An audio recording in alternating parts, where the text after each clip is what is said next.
నమస్తే, welcome to our channel. నేను సిరి. జగన్మోహన్ రెడ్డి గారు అంటే ప్రభుత్వం మారిపోయిన తర్వాత ఇక్కడ కూడా ఆంధ్రప్రదేశ్లో ఉండకుండా ఎక్కువ బెంగళూరులోనే ఉంటున్నారు. ఈ 40 రోజుల్లో ఇది 4గోసారి బెంగళూరులో ఉండడం. ఎందుకు ఊరికే బెంగళూరు వెళ్తున్నారు? అసలు దీని వెనకాల కథ ఏంటి? సో ఈ అంశాన్ని మనకి వివరించడానికి మనతో పాటు ఉన్నారు ప్రముఖ senior journalist, political analyst CS Rao garu. నమస్కారం సార్. నమస్తే.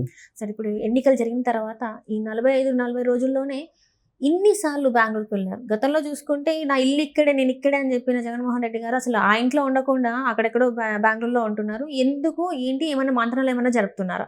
ఇప్పుడు ఆయన తిరగడానికి ఏదో ఒక కారణం అయితే ఉంటుంది. ఊరికైతే తిరగడు కదా, టైం పాస్కి అయితే తిరగడు కదా Jaganmohan Reddy. Plus Jaganmohan Reddy time pass అయితే చేసేటువంటి పొలిటీషియన్ కాదు. ఆయన ప్రతి సెకండ్ కూడా రాజకీయాల గురించి ఆలోచిస్తాడు అనేది ఆయన గురించి తెలిసినటువంటి వాళ్ళు చెప్పేటువంటి మాట. చాలామంది ఏమనుకుంటారంటే ఆయన పబ్జీ ఆడుకుంటారు, అందుకే ఆయన పబ్జీ ఆడుకుంటూ టైం పాస్ చేశాడు 5 సంవత్సరాల పాటు, 2019 నుంచి 2014 పాటు అని కొంతమంది చెప్తుంటారు. మరి కొంతమంది ఏం చెప్తూ ఉంటారు, జగన్మోహన్ రెడ్డి తక్కువ అంచనా వేయద్దు, తక్కువ, బట్ ఆయన ప్రతి సెకండ్ కూడా రాజకీయాల గురించి ఆలోచిస్తుంటాడు అని చెప్పి చాలామంది చెప్తూ ఉంటారు. సో 2024 గురించి 2019 నుంచి ఆలోచించాడు, అంత తీవ్రంగా ఆలోచించి బోల్తా పడ్డాడు. ఆ బోల్తా పడ్డానికి కారణం ఏంటంటే ఆయన ఆ తాడేపల్లి ప్యాలెస్ నుంచి బయటికి రాకపోవటం. తాడేపల్లి ప్యాలెస్ నుంచి బయటికి రాకపోగా సజ్జల రామకృష్ణారెడ్డికి, ధనంజయ రెడ్డికి అప్పచెప్పి వాళ్ళు చెప్పింది విని క్యాడర్కి, లీడర్కి దూరం పెంచేసింది. అధినేత కన్నా లీడర్లకు మధ్య దూరం పెరిగిపోయింది. దాని ఫలితమే 2024 ఎన్నికల ఫలితాలు. సో 11 మందికి పరిమితం అయ్యాడు. 11 మందికి పరిమితం అయిన తర్వాత ఆయన తొలి రోజుల్లో చెప్పింది ఏంటి, హిమాలయాలకు వెళ్ళిపోవాలనుకున్నాను కానీ 39% ఓట్ బ్యాంక్ వచ్చింది, కాబట్టి వాళ్ళ కోసం ఉండాలనుకున్నాను నేను, సో వాళ్ళ కోసం ఉంటానని చెప్పి ప్రమాణ స్వీకారం చేశాడు ఎమ్మెల్యేగా ప్రమాణ స్వీకారం చేసిన రోజే ఒక డిస్ప్యూట్ క్రియేట్ చేశాడు, తనకి ప్రతిపక్ష హోదా ఇవ్వలేదు అని. ప్రమాణ స్వీకారం చంద్రబాబు నాయుడు తర్వాత చేయించాలి నాకు, కానీ ఆ విధంగా చేయించలేదని చెప్పి ఆ రోజున ప్రోటెస్ట్ స్పీకర్గా ఉన్నటువంటి గోరంట్ల బుచ్చి చౌదరి మీద విరుచుకుపడ్డాడు. ఆ తర్వాత స్పీకర్కి ఒక లెటర్ రాశాడు, నాకు ప్రతిపక్ష హోదా ఇవ్వాలి, అధికార పక్షం విపక్షమే ఉంది ఏపీ అసెంబ్లీలో, అధికార పక్షం కూటమి ఉంది, విపక్షంగా వైఎస్ఆర్ కాంగ్రెస్ పార్టీ ఉంది, కాబట్టి విపక్ష నేతగా తనకి ప్రతిపక్ష హోదా ఇవ్వాలి అని ఒక లెటర్ రాశాడు. ఒక లెటర్ రాస్తే దాని మీద స్పీకరు క్లారిటీ ఇవ్వకముందే ఈయన హైకోర్టుకి వెళ్ళాడు. హైకోర్టులో ఒక పిటిషన్ వేశాడు, నాకు ప్రతిపక్ష హోదా ఇప్పించాలి అని చెప్పి హైకోర్టుకి వెళ్ళాడు. హైకోర్టుకి వెళ్ళి ఆంధ్రప్రదేశ్ ప్రభుత్వాన్ని బదనాం చేసేటువంటి ప్రయత్నం చేస్తూ ప్రతిపక్ష హోదా ఇవ్వలేదు, రాష్ట్రం అల్లకొల్లం జరుగుతుంది, వాటి గురించి నేను మాట్లాడదామని అసెంబ్లీకి వెళ్దాం అనుకుంటే నాకు ప్రతిపక్ష హోదా ఇవ్వలేదని చెప్పి ఢిల్లీ వెళ్ళాడు. ఢిల్లీలో ఏం చేశాడు, రాష్ట్రపతి పాలన పెట్టాలి ఆంధ్రప్రదేశ్లో అని చెప్పి డిమాండ్ చేసి నవ్వుల పాలయ్యి ఆడ 3 రోజులు ఉండాలని చెప్పుకొని వెళ్ళి 1 రోజుల్లో వచ్చేసాడు తాడేపల్లికి. కొన్ని తాడేపల్లిలో 3 రోజులు ఉంటారనుకున్నారు, చాలా సడన్గా తెల్లారేటప్పటికి బెంగళూరు వెళ్ళిపోయాడు. కొన్ని బెంగళూరులో ఉంటాడు ఆయన, 1 వారం పాటు ఉంటాడు అనుకుంటే సడన్గా మళ్ళీ తాడేపల్లి వచ్చాడు. తాడేపల్లికి వచ్చాడు కదా అని చెప్పేసి పొలవమని క్యాడర్ వెళ్ళి ఏదైనా కలవాలని ప్రయత్నం చేస్తే ఆ వెళ్ళినటువంటి క్యాడర్ని కలవనీయకుండా అడవుడి చేసి ఆ ప్రైవేట్ సెక్యూరిటీ కొట్టి పంపించేశారు. సీన్ కట్ చేస్తే మళ్ళీ బెంగళూరు ప్రత్యేక విమానంలో వెళ్ళిపోయాడు. బెంగళూరు ప్రత్యేక విమానంలో వెళ్ళి బెంగళూరులో యలహంక ప్యాలెస్లో ఉన్నాడు ఆయన. ఆ ప్యాలెస్ గురించి రకరకాలు చెప్తుంటారు, 30 ఎకరాలు 40 ఎకరాల్లో ఉంది, చాలా విలాసవంతమైనటువంటి ప్యాలెస్ అది, రకరకాలుగా చెప్తూ ఉంటారు. సరే, ఏదైనా సరే ఆ ప్యాలెస్లో ఇప్పుడు ఆయన ఏం చేస్తుంటారు, ఆయన అసలు ఎవరెవరు ఉన్నారు, ఏం చేస్తుంటారు అని అంటే మనకు వస్తున్నటువంటి సమాచారం ఏంటంటే కర్ణాటక సోర్స్ నుంచి జగన్మోహన్ రెడ్డి బెంగళూరు యలహంక ప్యాలెస్కి వెళ్ళిన ప్రతిసారి డీకే శివకుమార్ వస్తున్నాడు, డీకే శివకుమార్ కలుస్తున్నాడు, డీకే శివకుమార్ తోటి మంత్రాలు సాగిస్తున్నాడు జగన్మోహన్ రెడ్డి.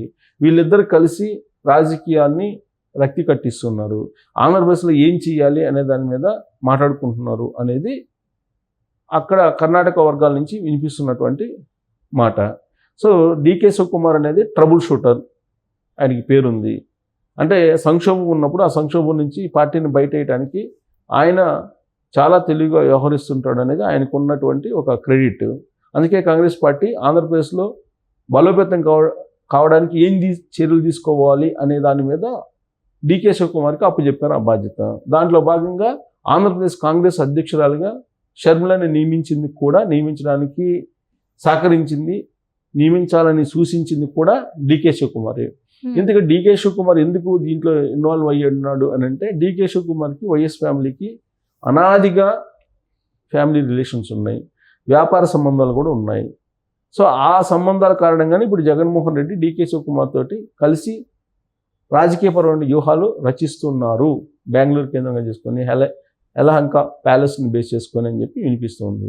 మరి ఏంటి డీకే శివకుమార్ యొక్క ప్రతిపాదనలు ఏంటి, జగన్మోహన్ రెడ్డి యొక్క ప్రతిపాదనలు ఏంటి అనే దాని మీద మనం విశ్లేషణ చేసుకుంటే కనుక, కర్ణాటక నుంచి వస్తున్నటువంటి సోర్స్ ప్రకారం ఈయనేమో కాంగ్రెస్ పార్టీతో కలిసి పనిచేయడానికి సిద్ధంగా ఉన్నానని చెప్పేసి సంకేతాలు ఇస్తే, జగన్మోహన్ రెడ్డి కాదు కాంగ్రెస్ పార్టీలో విలీనం చేయండి వైఎస్ఆర్ కాంగ్రెస్ పార్టీని అని చెప్పి ఆయనేమో సర్జికల్ స్ట్రైక్ లాగా మాట్లాడుతున్నాడు అని చెప్పి డీకే శివకుమార్ గురించి చెప్తూ ఉన్నారు. ఎక్కడ ఎప్పుడు ఏ రోజు అప్డేట్స్ ఎలా ఉన్నాయి అనేది ఢిల్లీలో ఉన్నటువంటి వేణుగోపాల్ పర్యవేక్షిస్తున్నారు అనేది కూడా తెలుస్తుంది. వేణుగోపాల్ తోటి జగన్మోహన్ రెడ్డి హాట్ లైన్లో మాట్లాడారు. రాబోయేటువంటి రోజుల్లో ఇండియా కూటమితో కలిసి నడవడానికి తాను సిద్ధం అనేటువంటి సంకేతాలు కూడా పంపించారు అనేది కూడా తెలుస్తుంది. ఒకవైపు ఏమో తాడేపల్లికి వచ్చి విడతల వారీగా నేను ఎన్డీఏ కూటమికి మద్దతు ఇస్తానని చెప్పి ప్రకటిస్తాడు. బెంగళూరు యలహంక ప్యాలెస్కి వెళ్ళి ఇండియా కూటమితోటి చీకటి రాజకీయాలు నడుపుతున్నాడు జగన్మోహన్ రెడ్డి అనేది రాజకీయ వర్గాల్లో కర్ణాటక నుంచి అమరావతి నుంచి హైదరాబాద్ వరకు వినిపిస్తున్నటువంటి మాట.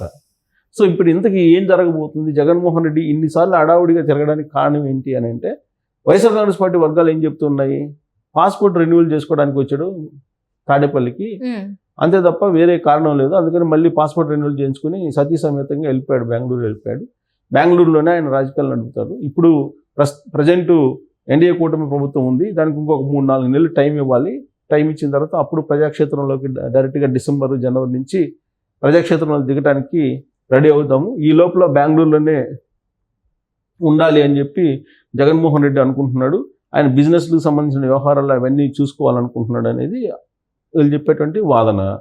కానీ ఆయన అక్కడికి పోయి బిజినెస్లు చూసుకుంటున్నాడంటే కాదు, ఆయనకి సన్నిహితమైనటువంటి వాళ్ళు, నమ్మకమైనటువంటి వాళ్ళు కొంతమంది వైఎస్ఆర్ కాంగ్రెస్ పార్టీకి సంబంధించినటువంటి మాజీ మంత్రుల్ని, మాజీ ఎమ్మెల్యేని పిలిపించుకొని ఎప్పటికప్పుడు బెంగళూరులో మాట్లాడుతూ ఉన్నాడు. అంటే ఆయన రాజకీయాలే అక్కడ కూడా మాట్లాడుతున్నాడు, రాజకీయాల గురించే చర్చిస్తూ ఉన్నాడు. దాంట్లో భాగంగా రాబోయేటువంటి రోజుల్లో 2029ని టార్గెట్గా చేసుకున్నాడు ఆయన. 2029 కళ్ళు మూసి కన్ను తెరిసేటప్పుడు వస్తుంది అని చెప్పి ఆయన అనుకుంటున్నాడు.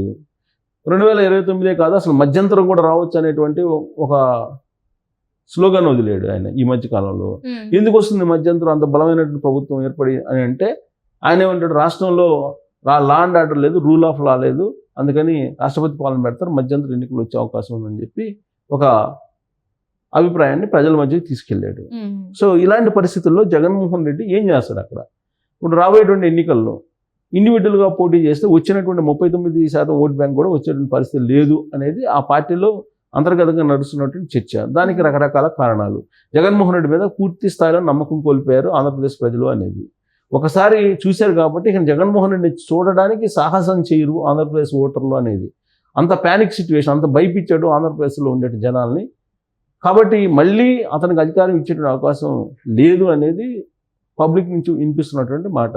కానీ జగన్మోహన్ రెడ్డి ఏమంటున్నారు, చంద్రబాబు నాయుడుకి పాపాలు పండిపోతున్నాయి, శిశుపాలుడికి పండినట్టు చాలా వేగంగా పండిపోతుంది, కాబట్టి నెక్స్ట్ మందే అని చెప్పి ఆయన చెప్తూ ఉన్నాడు. ఆయన ఏం చేస్తున్నాడు, రాజకీయంగా కొన్ని అంశాలను తీసుకొని దాన్ని ఎలివేట్ చేసుకునే ప్రయత్నం చేస్తున్నారు. సరే, ఆయన ఎన్ని ప్రయత్నాలు చేసినా కానీ సామాజిక ఈక్వేషన్ కోణంలో కనుక చూసుకుంటే ఆంధ్రప్రదేశ్లో ప్రత్యేకించి సామాజిక ఈక్వేషన్ కోణంలోనే ఓటింగ్ జరుగుతుంది, రాజకీయాలు కూడా ఉంటాయి, అది అందరికీ తెలిసినటువంటి విషయమే. కాంగ్రెస్ పార్టీ బలోపేతం అవుతుంది, కళ్ళెదుటే కనబడుతుంది. ఒకవేళ కాంగ్రెస్ పార్టీ కనుక బలపడితే వైఎస్ఆర్ కాంగ్రెస్ పార్టీ బలహీనపడుతుంది. ఇప్పుడున్నటువంటి 39% కూడా నిలబడేటువంటి అవకాశం లేదు.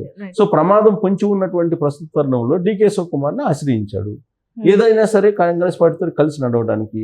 అయితే షర్మిల మాత్రం కాంగ్రెస్ పార్టీ అధ్యక్షురాలు ఉండకూడదు అనేటువంటి ఒక కండిషన్ ఏదో పెట్టాడు అనేది ఒకటి అనిపిస్తుంది.